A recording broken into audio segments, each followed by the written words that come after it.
Hundreds of sports fans queued for hours in Sydney today for some of the best tickets to the Olympic Games. The 30,000 premium seats were part of SOCOG's Tickets for the Rich scheme, but they've been released to the public.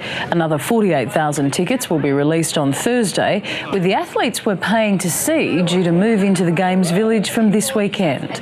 They'll face an Olympic first, random tests for the drug EPO after the IOC gave final approval overnight. And while the athletes have their accommodation sorted out, it appears visitors to Sydney during the Games may also find a bed with relative ease. Many hotels have cut their prices by up to 50%. Still, there are plenty of rooms fetching top dollar.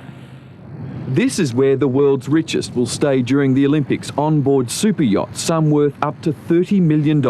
This one is believed to be owned by shopping centre billionaire Frank Lowy. No expenses been spared, no luxury denied.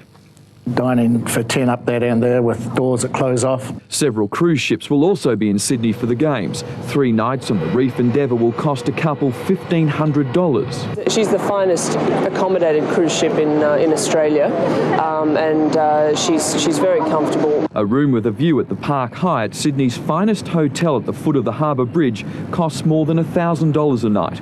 On a budget, there's always a bunk at this upmarket Sydney backpackers hotel at $70 per person a night. Well, this is a great room for a group of friends or for a family. The toilet, though, is down the hall. Even with 500,000 visitors on their way, the stampede for Olympic accommodation hasn't been as great as expected. The CBD is almost booked out, but some outlying Sydney hotels have been forced to slash their rates by up to 50%. We know now with 3 weeks to go where we're sitting, and it's better for the Australian public to get access to that accommodation. And the cheapest way to stay in Sydney? Call in all those wonderful friends and relatives that you've got in Sydney, and I'm sure they've got even floors or sofas, and come and use those. In Sydney, Mike Amor, 7 News. Crowds lining the torch relay route continue to grow as the Olympics draw closer. Tonight, the Flames in the Hunter Valley town of Cessnock. Tomorrow, it heads further toward northwestern New South Wales. A beautiful night in Cessnock, and it looked like the whole town had come to see the flame. Jennifer Peel carried it in. At school, she was a high jumper, held the record.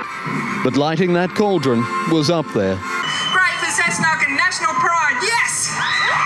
There'd been big crowds all the way from the Central Coast. Leaving Gosford in the morning, we all watched the one with the flame, but there's always someone in the crowd running too. Like Alf Taylor's grandkids. My granddad! Alf Taylor! I'm so proud of him.